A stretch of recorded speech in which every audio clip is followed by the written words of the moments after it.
Abraham జీవితంలో కూడా బాగా వినాలి.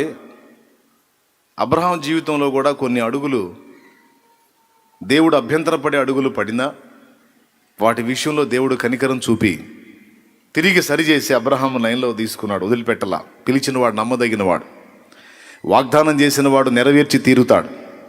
అబ్రహాంకి ఎంత అద్భుతమైన వాగ్దానాలు ఇచ్చాడో చూడండి. ఎందుకు? దేవుని మాట కోసం కొన్నిటిని త్యాగం చేయడానికి ఇష్టపడ్డాడు. దేవుని ఆలోచన నెరవేర్చడం కోసం కొన్నిటిని కోల్పోవడానికి ఇష్టపడ్డాడు. దేవుడు చెప్పిన మాటని విశ్వాసమును బట్టి నమ్మి, ఆ విశ్వాసాన్ని బట్టి ఏదో మాట్లాడటం కాకుండా క్రియ కూడా చేశాడు. అబ్రహాము దేవుని నమ్మెను, అది అతనికి నీతిగా ఎంచబడింది. ఒట్టి విశ్వాసమే కాదు, విశ్వాస సంబంధమైన క్రియ కూడా అబ్రహాము కనపరిచాడు.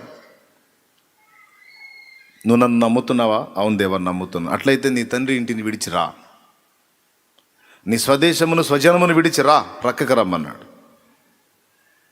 నువ్వు ఎక్కడి నుంచి నీ జీవితం ప్రారంభించావో ఆ పరిసరాలు, ఆ ప్రదేశము, ఆ స్థానం అదంతా వదిలిపెట్టి నేను నీకు చూపించే ప్రదేశానికి రా, ముందు వేరుపరచబడిన అనుభవంలోకి రమ్మని పిలిచాడు. అబ్రహాం వచ్చాడు. ఏ అనుభవంలోకి రమ్మని పిలిచాడు? అందరూ చెప్పండి అమ్మా. రైట్, వచ్చేసాడు. వచ్చిన తర్వాత ఇక దేవుడు నడిపించడం మొదలుపెట్టాడు. అబ్రహాంతో నిబంధన చేశాడు. ఇవన్నీ తెలుసు మనకి. దేవుడు ఇన్ని రకాలుగా అబ్రహాముకు తోడై ఉండి అబ్రహామును ఆశీర్వదించడానికి కారణం, దేవుడు నడవమన్నట్లెల్లా నడవటానికి అబ్రహాం తన మనసును దృఢపరుచుకున్నాడు. దేవుడు విసర్జించమన్న వాటిని విసర్జించాడు. ఇది మొదటి సంగతి, గుర్తుపెట్టుకోండి. దేవుడు పక్షపాత్యా? దేవుని దగ్గర పక్షపాతం ఉందా? నో, దేవుడు పక్షపాతి కాడు. అపోస్తలుల కార్యములు 10వ అధ్యాయము 34వ వచనం. దేవుడు పక్షపాతి కాడు. చాలు, నాకెళ్ళి చూడండి, జస్ట్ రిఫరెన్స్ నోట్ చేసుకోండి. అబ్రహాముని ఆశీర్వదించి అబ్రహాముకి దీవెననిచ్చినటువంటి దేవుడు, ఆ దేవుడే నీ దేవుడు కూడా. అబ్రహామును పిలిచిన ఆ దేవుడే ఈరోజు నిన్ను పిలుస్తున్నాడు. ఆయనతో నడిచిన దేవుడే ఈరోజు నీతో కూడా నడవటానికి ఇష్టపడుతున్నాడు. తనతో నిన్ను నడవమని ఆహ్వానిస్తున్నాడు. అది అబ్రహాముకి మనకు తేడా ఉంది. అబ్రహాము విడవమన్న వాటిని నిర్దాక్షిణ్యంగా విసర్జించాడు. ఇంకా మనలో కొందరు కొన్నిటిని విడిచిపెట్టడానికి ఆలోచన చేయటల్లా. కొంతమంది పాప లోకాన్ని, పాపిష్టి జీవితాన్ని విసర్జించి మారు మనసు పొంది, సువార్తను నమ్మి మారు మనసు పొంది పాప క్షమాపణ నిమిత్తమై బాప్తిస్మ పొంది పరిశుద్ధపరచబడండి అని పిలుస్తున్నాడు. కొంతమంది యేసు దగ్గరకు వస్తున్నారు, కానీ ఆయన విడిచిపెట్టమన్న పాపిష్టి జీవితాన్ని, ఆ పాత ప్రాచీన స్వభావాన్ని విడిచిపెట్టమన్న వాటిని విడిచిపెట్టట్లా, స్వీకరించమన్న దాన్ని స్వీకరించట్లా, విసర్జించమన్న దాన్ని విసర్జించట్లా. రెండింటిని మెయింటైన్ చేస్తేనే అబ్రహాము లాంటి దీవెన నాకు కూడా కావాలి అని ఆరాటపడుతున్నారు. ఎట్లా కుదురుతుందండి? ముందు ఏం చెప్తున్నాడు?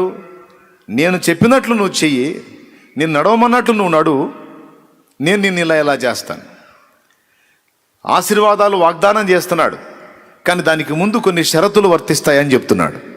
షరతులు ఏమిటి అంటే, విడవమన్న వాటిని విడవాలి, చేపట్టమన్న వాటిని చేపట్టాలి.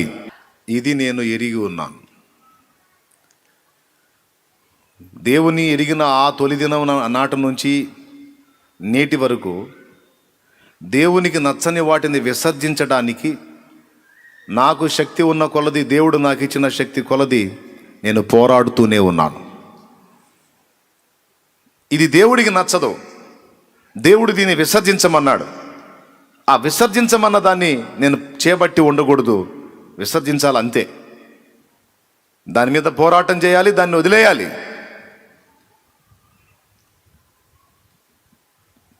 నన్ను నేను వెతుక్కోవటం అనేది నాకు ఇష్టం. కొంతమంది దాన్ని ఇష్టపడరు. వాళ్ళు ఏం చేసినా వాళ్ళకి అది మంచి.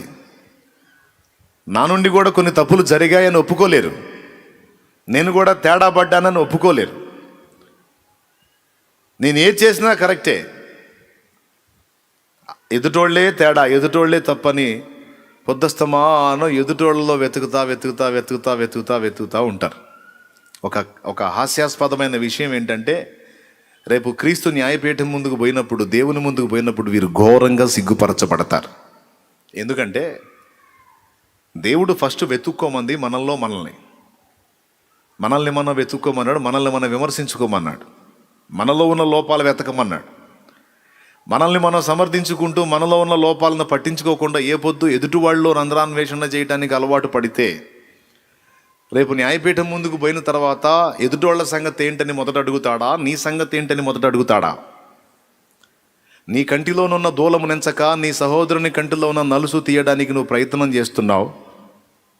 నీ కంట్లోనేమో దూలం పెట్టుకున్నావు, అవతల వాళ్ళ కళ్ళలో నలుసులు వెతుకుతున్నావు మూర్ఖుడా. ఆడి కంట్లో నాకు నలుసు కనపడుతుంది. కంట్లో నలుసు అంటే ఎంత ఉంటుందో ఒకసారి చెప్పండి మీరు. కంట్లో నలుసు అంటే దాని పర్సనాలిటీ చెప్పండి. చాలా చిన్నది కదా, చాలా చిన్నది. ఆ చిన్నది పడితేనే మన కంటికి ఇబ్బంది అవుతుంది, అవునా? ఒక చిన్న బూడిద రవ్వ పడ్డా సరే కాసేపు కన్ను ఇబ్బంది అయింది. నలుసు ఎంత సైజు, ఎంత పరిమాణం? దూలం ఎంత?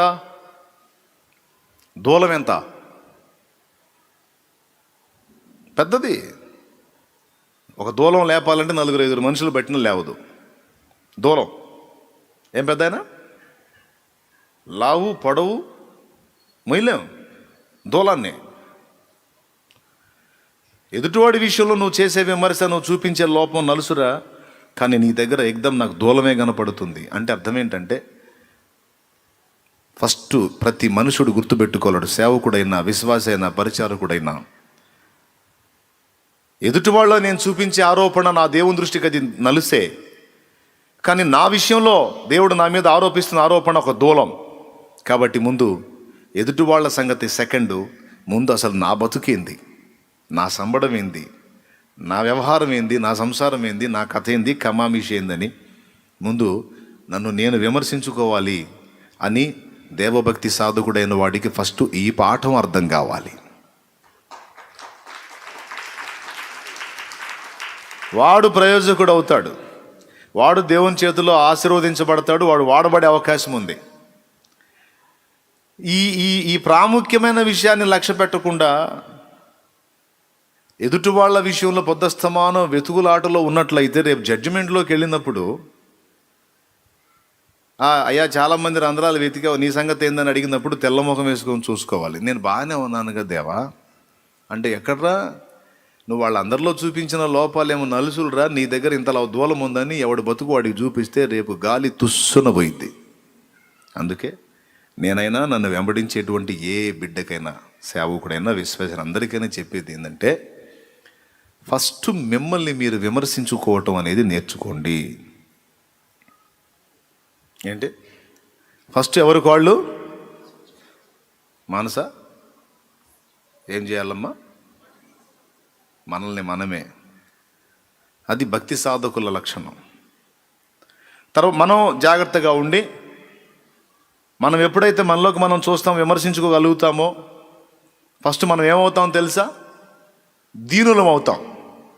హలో, ఏమవుతాం మనం? దీనులం అవుతాం. అప్పుడు ఎదుటివాడిని బ్యాలెన్స్ చేసే విషయంలో కూడా దీనంగానే వ్యవహరిస్తాం, హార్డ్గా వ్యవహరించాం. ఎదుటి వ్యక్తుల్ని బ్యాలెన్స్ చేయాలన్నా కూడా, తప్పు దిద్దాలన్నా కూడా హార్డ్గా దిద్దాం. ఎందుకంటే మనలో లోపాలు మనకు కనపడ్డప్పుడు మనకే సిగ్గేస్తుంది.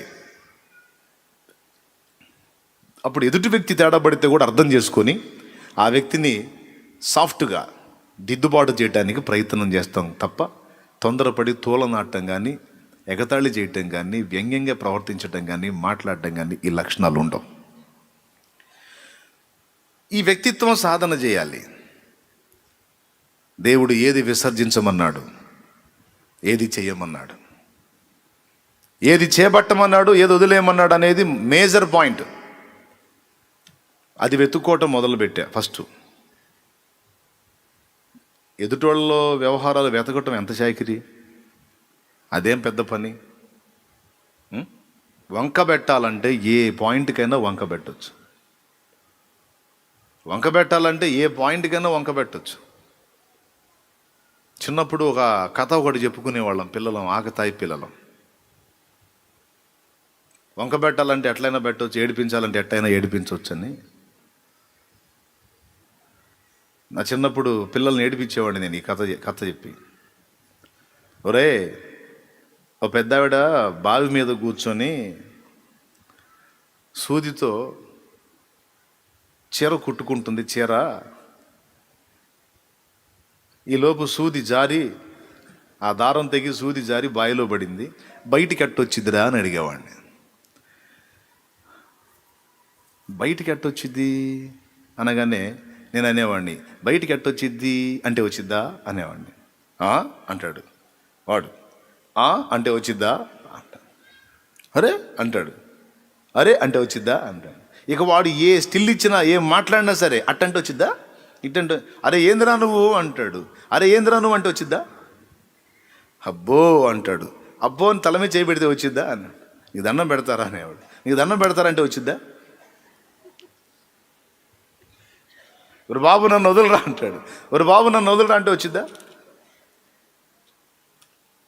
ఇక వాడు పారిపోయిన దాకా చివరికి వాడు పారిపోతున్నాడు. రే పారిపోతే వచ్చిద్దా. దేవునికి స్తోత్రం కలుగును గాక. హల్లెలూయా. ఏమండి, వంకలు పెట్టాలంటే, రంధ్రాలు వెతకాలంటే, ఒక్కొక్కడిని ఏకి కాగులు గేయాలంటే ఇది శాయికిరే. నేను ఎప్పుడో చెప్పా, ఒట్టి మాటలు ఒట్టి విమర్శలు కాదురా, పాటలు కూడా రాయగలనని. కానీ అది దేవుడు ఇష్టపడట్లా. అది కాదు, మనలను మనము విమర్శించుకునే మనస్తత్వాన్ని దేవుడు ఇష్టపడ్డాడు.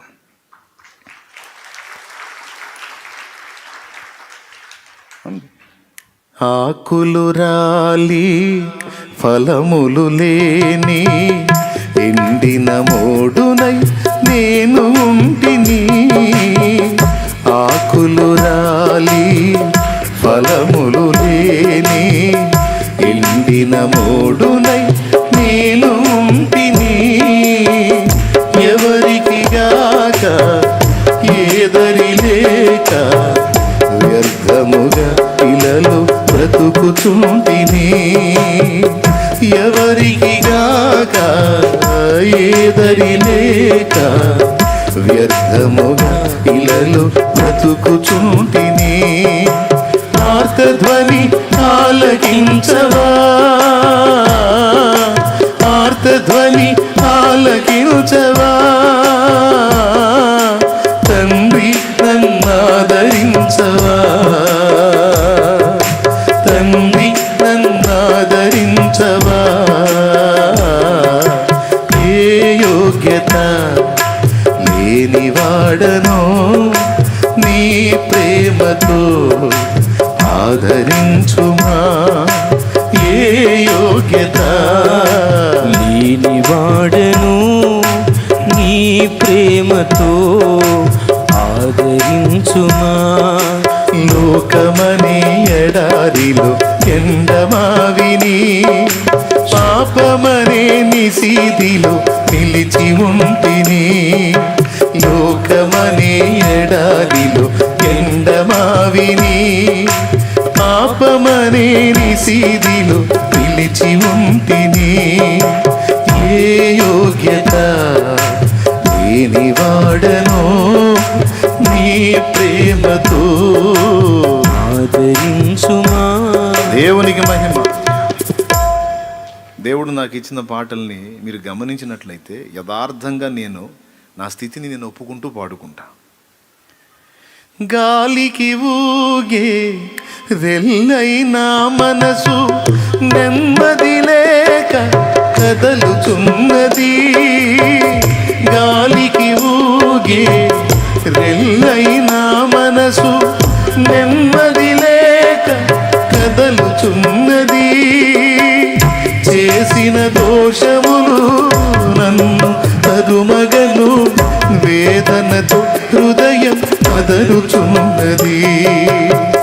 చేసిన దోషములు నన్ను తరుమగను, వేదనతో హృదయం అదరుచున్నది. క్షమించువాడా నా యేసు రాజా, నీ ఘోర పాపిని క్షమించుమా. క్షమించువాడా నా యేసు రాజా, ఈ ఘోర పాపిని క్షమించుమా. దేవా నా మొర వినవా, నా ప్రార్థన ఆలకించవా.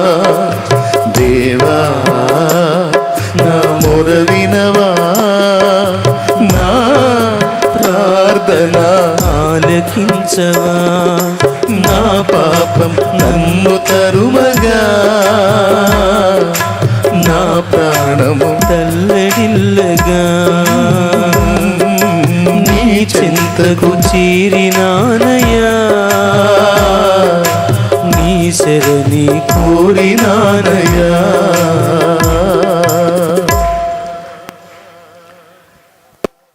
జనాలను విమర్శించి పాడటం కాదు, నన్ను నేను విమర్శించుకొని పాడుకునే అలవాటును దేవుడు నాకు చేశాడు. యేసయ్యకి నచ్చేది అది. ముందు నేను ఎలా ఉన్నాను, ఎదుటివాడికి నీతి చెప్పేటప్పుడు ముందు నేను జాగ్రత్తగా ఉన్నానా లేదా, ఎదుటి వ్యక్తిని విమర్శించేటప్పుడు ముందు నేను జాగ్రత్తగా ఉన్నాను లేదా. అసలు ముందు దేవుడు నన్ను గురించి ఏమనుకుంటున్నాడు, దేవుడు నాకు అప్పచెప్పిన పనింటి, అసలు దేవుడు సరిచూసుకోమంది దీన్ని. అవునా? మొదట మనం ఎలాగున్నాం, మన మాట తీరు, వ్యవహారం దేవుడు సంతోషపడే విధంగానే మనం ఉన్నామా, దేవుడు అభ్యంతరపడే విధంగా మనం ఉన్నామా అనేది కనీసపు ఇంగితంతో ఆలోచించాలి ప్రతి క్రైస్తవుడు, దేవుని బిడ్డ. అర్థమైందా?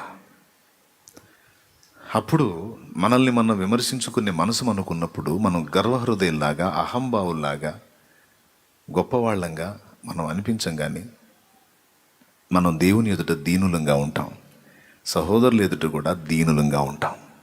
ఒక మాటలో చెప్పాలంటే, ఏవో చిన్న చిన్న లోపాలు వారిలో కనిపించినప్పటికీ లోపల ఫీలింగ్ ఏముంటుందో తెలుసా? వీరందరూ నాకంటే ఘనులు, వీరందరూ నాకంటే యోగ్యులు అనే మనసు మనకు వస్తుంది. ఆ మాట లేఖనంలో ఉంది.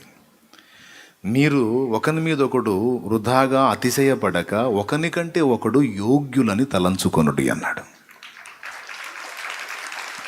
లేఖనమే. ఒకని మీద ఒకడు వృధాగా అతిశయపడక ఒకని కంటే ఒకడు యోగ్యుడని తలంచుకొనుడి, ఒకడినొకడు సన్మానించండి, గౌరవించండి అనే మాట మాట్లాడాడు. అందుకే ఇది దేవునికి నచ్చలేదు. ఎదుటి వాళ్ళని నేను గాయపరిచే విధంగా వ్యవహరించటం నచ్చలేదు. మరి దేవుడికి ఏది నచ్చింది? నన్ను నేను విమర్శించటం. మరి దేవుని కొలబద్ద ప్రకారం చూస్తే నాలోనే ఎన్నో లోపాలు దేవునికి కనిపిస్తుండొచ్చు, వాళ్ళలో కొన్నే కనిపిస్తుండొచ్చు. వీరందరూ నాకంటే మంచివాళ్ళై ఉండొచ్చు. దేవుని కృపను బట్టి చాలా పాటలు యేసయ్య నడిపింపులో పాడుకున్నా. సేవ విషయంలో కూడా ఘనులు జ్ఞానులు ఈ లోకంలో ఎందరు ఉండగను, ఘనహీనుడను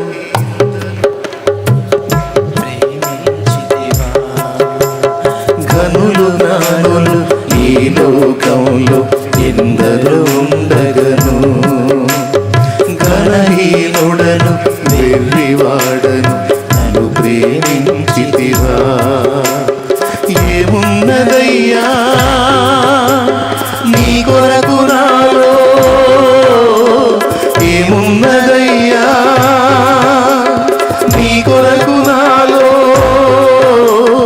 బలము నీదేను యేసయ్యా, బలహీనుడను నేనయ్యా. బలము నీదేను యేసయ్యా, బలహీనుడను నేనయ్యా. ఎంచితివా దేవా నన్ను నమ్మకమైన వానిగా, నియమించితివా దేవా నీ ప్రేమకు నన్ను సాక్షిగా, నీ శుభవార్త చాటగా, నీ కార్యాలు చేయగా, నీ శుభవార్త చాటగా, నీ కార్యాలు చేయగా. ఎంచితివా దేవా నన్ను నమ్మకమైన వానిగా, నియమించితివా దేవా నీ ప్రేమకు నన్ను సాక్షిగా. దేవునికి మహిమ. నేనేమై ఉన్నానో అది దేవుని కృప అయి ఉన్నాను. సో నన్ను గురించి నాకు గొప్ప తలంపులు లేవు. నన్ను గురించి నేను అందరికంటే శ్రేష్ఠుణ్ణి, యోగ్యుణ్ణి అని తలంచుకోనను. నేను ఏదన్నా అయి ఉన్నాను అంటే అది దేవుని కృప వలననే అయి ఉన్నాను. నా ప్రవర్తనలో ఏ కొంచెం నీతున్నా అది దేవుని కృప వలననే నాకు అనుగ్రహింపబడింది. నా ప్రవర్తనలో, నా ఆత్మీయతలో ఏదన్నా భక్తి మీకు నచ్చినట్లయితే అది దేవుని కృప వలననే నాకు అనుగ్రహించబడింది. నేను పాడిన పాట కావచ్చు, పలికిన పదం కావచ్చు, ఏదైనా మీకు ఆశీర్వాదకరంగా ఉంది అంటే అది దేవుని కృప వలననే నాకు ద్వారా మీకు లభించింది. టోటల్గా నేను కలిగి ఉన్నది సమస్తము ఆయన కృప వలననే. ఆయన కృప లేకపోతే, ఆయన దయ లేకపోతే అసలు ఎవరినో అనటం కాదు, ముందు నేనే నిలవడానికి పనికిరాను. ఎందుకంటే నీతిమంతుడు లేడు, ఒక్కడు లేడన్నది వాక్యం. ఇంతమందిలో నేనొక్కడే కానీ నేనొక్కడే నీతిమంతుడినా? నో. కాబట్టి కృప, అందరూ కృపను బట్టే ధన్యులయ్యారు, కృపను బట్టే రక్షణలోకి వచ్చారు, కృపను బట్టి నిలవగలిగారు దేవుని ముందు, కృపను బట్టే సేవకు పిలువబడ్డారు, కృపను బట్టే వాడబడుతున్నారు, కృపను బట్టే రన్నింగ్లో ఉన్నారు. ఇది మన యోగ్యత, అర్హత కాదు, ఆయన కృపయే.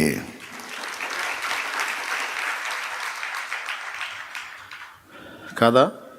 అవునా? నీ కృప నాకు చాలును,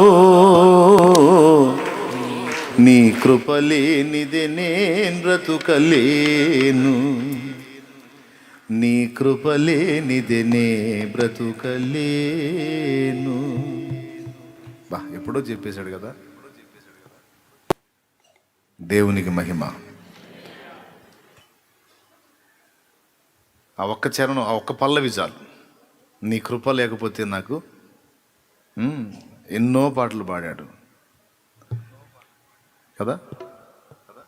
కృపయే నాకు ప్రాకారము గల ఆశ్రయపురమాయను, నీ కృప వీడి క్షణమైన నేనెలా మనగలను. ఓయబ్బ, ప్రతి భక్తునికి కృపయే ఆధారమైంది కానీ ఏ ఒక్కడి యోగ్యత, అర్హత కాదు. దేవునికి మహిమ. హల్లెలూయా. కాబట్టి ఆ పని చెప్పాలా నాకు. దేవుడు చెప్పిన మొదటి పని ఏంటంటే నన్ను నేను సరిచూసుకోవాలి. నేను క్రమంగా దేవుని ఎదుట నిలిచి, క్రమం తప్పిన సహోదరులు ఎవరైనా ఉంటే వారిని దైవిక ప్రేమతో, సన్మానముతో త్రోవకు తీసుకొని రావాలి, ప్రేమను బట్టి. అంతేగాని వెర్రవీగిన మాటలతో కాదు. కాబట్టి ఫస్ట్ నుంచి కూడా సేవలోకి వచ్చినాకైనా, సేవలోకి రాకముందు విశ్వాసీ జీవితంలోకి వచ్చినప్పుడైనా అబ్రహామును దేవుడు విడిచిపెట్టమన్న వాటిని నిర్దాక్షిణ్యంగా విడిచిపెట్టాడు, ఆశీర్వాదం పొందాడు. సో నేను కూడా దేవుడు వదిలిపెట్టమన్నవేంటో వెతుక్కోవాలి. మొదటిది ఏంటి? లోకాన్ని వదిలేయి, పాప జీవితాన్ని వదిలేయి, మారు మనసు పొంది బాప్తీసం పొందన్నాడు. ఓకే, పొందేశాను.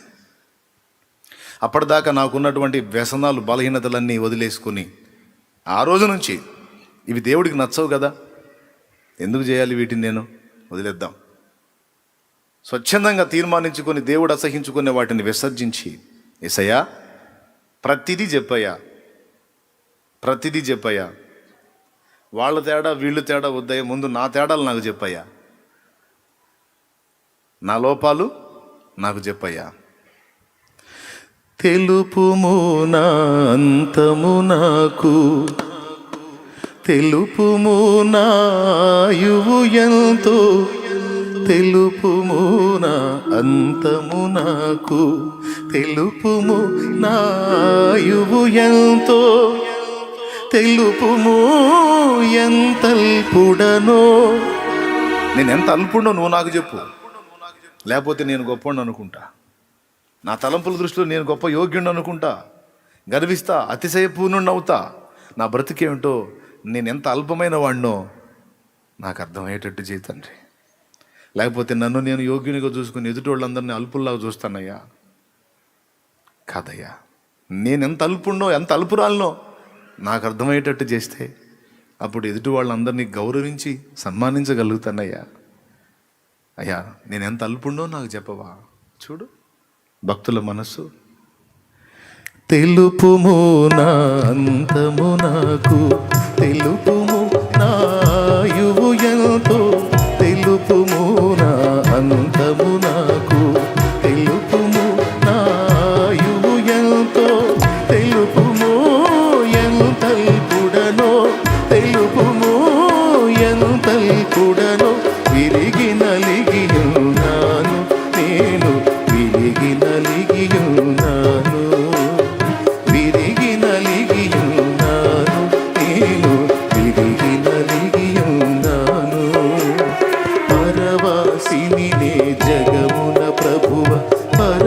పరవాసిని నే జగమున ప్రభువ నడచుచున్నాను నా దారిన్ నా గురి నీవేన ప్రభువ నా గురి నీవేన ప్రభువ నీదరినే చేరెదను నేను నీదరినే చేరెదను నీదరినే చేరెదను నేను నీదరినే చేరెదను పరవాసిని నే జగమున ప్రభువ పరవాసిని నీ జగమున ప్రభు. దేవునికి మహిమ.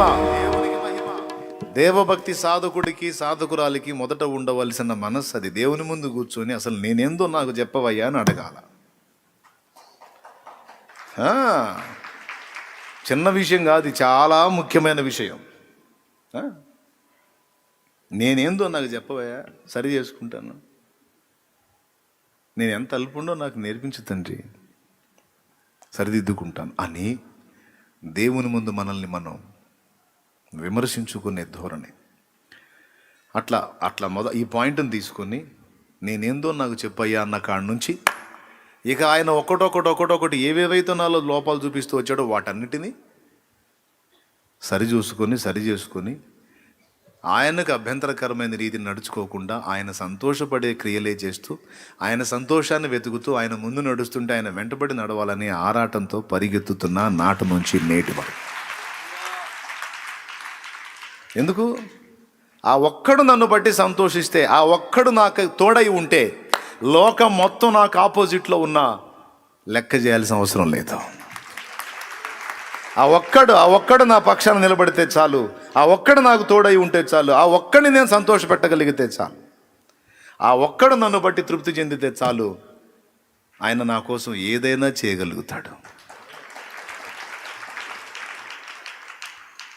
అర్థమైందా? నాకు వచ్చినటువంటి ప్రతి సమస్యను ఆయన తొలగించగలుగుతాడు, ప్రతికూలతలను తొలగించగలుగుతాడు, నిందలను అవమానాలను దీవెనలుగా మార్చగలుగుతాడు. నా ప్రభు నన్ను బట్టి తృప్తి చెందే విధంగా నేను నడుచుకుంటే చాలు అనేది మేజర్ పాయింట్. ప్రతి సంగతిని గురించి దీని గురించి నేను ఇట్లా చేశాను, ప్రభు దీని గురించి ఏమనుకుంటున్నాడో, ఆయన దీని విషయంలో ఎలా స్పందిస్తున్నాడో. రూతు జీవితం పాడైపోయింది, మోడు బారిపోయింది. చిరు ప్రాయంలోనే భర్త చనిపోయాడు, అత్తగారింటికి వెళ్ళిపోయింది. అత్తగారు విధవరాలే, తోడికోడలు విధవరాలే, రూతు విధవరాలే, ముగ్గురు విధవరాండ్రా ఇంట్లో. ఓర్పా వెళ్ళిపోయింది. అత్త చెప్పిన సలహాను విని, అమ్మా జీవం గల దేవుని వదిలిపెట్టి ఈ ప్రాంతానికి వచ్చాను, కరువులో అందరూ చస్తే నేను బతుకుదామని, కానీ నా ప్రాంత ప్రజలందరూ కరువు వచ్చినా కూడా వాళ్ళు బాగానే ఉన్నారు, కానీ నేను ఎవరిని కాపాడుకుందామని తొందర చేసి తెచ్చాను మోయాబు ప్రాంతానికి. నా భర్తని, నా కొడుకుల్ని, ఇద్దరిని మొత్తాన్ని పోగొట్టుకున్నాను. ఇప్పుడు మొత్తం విధవరాండ్రం అయిపోయాం. నేను ఇటుగుడి మూర్ఖురాలనే, పనికి మాలిన పనిచేసి దేవుని సన్నిధిని విసర్జించి ఈ గతి పట్టాను. నేను ఇప్పుడు దిద్దుకోవాలనుకుంటున్నాను, తిరిగి వెళ్ళాలనుకుంటున్నాను. ఓర్పా, రూతు, నా మాట వినండి. మీరు చిన్న చిన్న పిల్లలమ్మా, వెళ్ళి మీ ఇళ్లలో మీ తల్లిదండ్రుల దగ్గర జాయిన్ అవ్వండి, చేరండి, వాళ్ళు మీకు మళ్ళీ సంబంధం చూసి పెళ్లి చేసేస్తారమ్మా అని చెప్పింది. ఓర్పా ముద్దాడి అత్తగారిని వెళ్ళిపోయింది. రూతుని అడిగింది, రూతు నీవు వినలేదా, నువ్వు కూడా వెళ్ళిపోమ్మా అంటే, నీ సంగతి ఏంటి మరి, నువ్వు ఎట్లా చేస్తావు? ఎట్లా కాదు, అత్తగారిని వెళ్ళి కౌగులించుకుంది రూతు. కౌగులించుకొని ఏమందో తెలుసా, నేను నా పుట్టింటి దగ్గర నుంచి వచ్చినప్పుడు నీ గురించి కానీ, నీవు సేవించే దేవుని గురించి కానీ నాకు తెలియదు, కానీ ఇక్కడ నా ఫ్యామిలీలో నుంచి మీ ఫ్యామిలీలోకి వచ్చిన తర్వాత నాకు చాలా విషయాల్లో ప్రత్యేకత అనిపించింది. నాకు అక్కడికి వెళ్ళటం కన్నా నీతో ఉండటమే నాకు ఇష్టమైంది. అత్తమ్మ, నన్ను దయచేసి వెళ్ళిపోమ్మనే మాట అనొద్దు. నీ కుమారుడు బ్రతికున్నంత వరకు నేను నీ కోడల్ని, ఆయన నిద్రించాడు గనక ఇప్పుడు నేను నీకు కూతుర్ని. నీ ఊరే నా ఊరు, నీ దేశమే నా దేశం, నీ జనులే నా జనులు, నీ దేవుడే నా దేవుడు. నీవు సమాధి చేయబడు స్థలమందే నేను కూడా సమాధి చేయబడతాను. నన్ను వెళ్ళిపో అనే మాట మాత్రం అనొద్దు. నేను నిన్ను వదిలి బ్రతకలేనంది. ఈ రెండు చర్యలు దేవునికి నచ్చినాయి. హల్లెలూయా, హల్లెలూయా. ఈ రెండు మాటలు దేవుడు విన్నాడు, చూశారు. ఇక తర్వాత రూతు గ్రంథం మీరు చదువుకోండి, ఎన్ని మలుపులు తిరిగి చిత్రంగా మోడైపోయిన రూతు జీవితం మళ్ళా బోయజు చేతిలోనికి దేవుడు నడిపించి, ఆ బోయజు రూతు నుంచి పుట్టిన సంతానాన్ని యేసుక్రీస్తు వంశావళిలో చేర్చి ఒక ధన్యకరమైనటువంటి సాక్ష్యాన్ని రూతుకి ఇచ్చాడు. హల్లెలూయా. నా దేవుడు చేయగలుగుతాడు. మూడుబారిన జీవితాలను చిగురింపజేయగలవు నీవు, మారానుభవం మధురముగా మార్చగలవు నీవు. ఆలోచించండి మీరు, రూతు అత్తగారితో పాటు వెళ్తే పెళ్లి చేసిద్దని పోయిందా? ఒకసారి చెప్పండి నాకు. అత్తగారితో వెళ్తే పెళ్లి చేసిద్ది, మా పుట్టింటి వాళ్ళు చేరని వెళ్ళిందా? ఎక్కడికి వెళ్తే రూతుకి పెళ్ళి అయింది మీరు చెప్పండి. ఎక్కడికి వెళ్తే రూతుకి ఒక మంచి జీవితం అవకాశం ఉంది? ఒకసారి ఊహించండి మీరు. ఎక్కడుంది? నయోమి దగ్గర ఉంటే ఉందా? పుట్టింటికి వెళ్తే ఉందా? నయోమి ఇష్టపడిద్దా? తన కొడుకు ప్లేస్లో మరొకడు వచ్చి ఆమెకు భర్తగా ఉంటే నయోమి ఊరుకుంటుందా? మనసొప్పిద్దా? ఒప్పదో. పుట్టింటికి వెళ్తే క్షేమం, కానీ భర్తను ఆశించి పోలా, మళ్ళీ పెళ్లి చేసిద్దని పోలా, ఇంకొకటి ఆశించి పోలా. నాకు ఏ ఆనందం లేకపోయినా, ఈ లోకంలో సంబంధించినవి ఏవి లేకపోయినా, ఎవరూ లేని అనాథగా మారిపోయిన ఈ దీనురాలికి కనీసం చేయూతగానైనా నేను ఉంటాను, ఆమె నా తల్లి అనుకుంటాననే నీతి ప్రవర్తన కలిగింది కనుక ఆ ప్రవర్తన, హృదయాలోచన నా దేవునికి నచ్చింది. ఏం చేశాడో తెలుసా? అత్తని అమ్మని చేసి పడేశాడు. అత్త హృదయంలో అమ్మ మనసును పెట్టి, ఒక తల్లి తన కూతురు విషయంలో ఎలాగైతే స్పందించిద్దో అలాగ నయోమి రూతు విషయంలో స్పందించేటట్టు చేసి, మొడైపోయిన రూతు జీవితాన్ని చిగురింపజేసి, ఇటు రూతుని అటు నయోమిని మొత్తాన్ని ఆయన ఆశీర్వదించి సమాధానకరమైన భవిష్యత్తును వారికి అనుగ్రహించిన సాక్ష్యం మనకి రూతు గ్రంథం సాక్ష్యం ఇస్తుంది. దేవునికి మహిమ. దేవునికి నచ్చితే చాలండి. దేవుడు మనల్ని బట్టి సంతోషపడే విధంగా, తృప్తి చెందే విధంగా, ఆనందపడే విధంగా మనం జాగ్రత్తలు తీసుకుంటే చాలు. ఇక నీ అభివృద్ధిని, నీ విస్తరణని, నీ ఎదుగుదలని, నీ వర్ధిల్లేటువంటి అనుభవాన్ని ఎవ్వరూ ఆపలేరు. దేవునికి మహిమ. గట్టిగా చెప్పాలి, ఇంకోసారి చెప్పాలి. నీ పక్షం వహించింది ఎవరు? దేవుడు. వదిలిపెట్టు, ఫలానాది వదిలిపెట్టు, ఫలానాది వదిలిపెట్టని దేవుడు నీతో మాట్లాడుతున్న విషయాలు కొన్ని ఉన్నాయి నీకు. అవి వదిలిపెట్టి దేవుని ముందు నిలవాలా. దేవా, ఇవి వదిలేయమన్నా, వదిలేసా, ఇప్పుడు నీకు హ్యాపీ అన్నా, చాలా సంతోషం. ఫలానా ఇది చెయ్యి అన్నావు, దేవా ఇదిగో చేస్తున్నా, ఇప్పుడు నీకు సంతోషమేనా? అవును. సంతోషమైన మాటలతో చెప్పడు, ఆశీర్వాదంతో చెప్తాడు.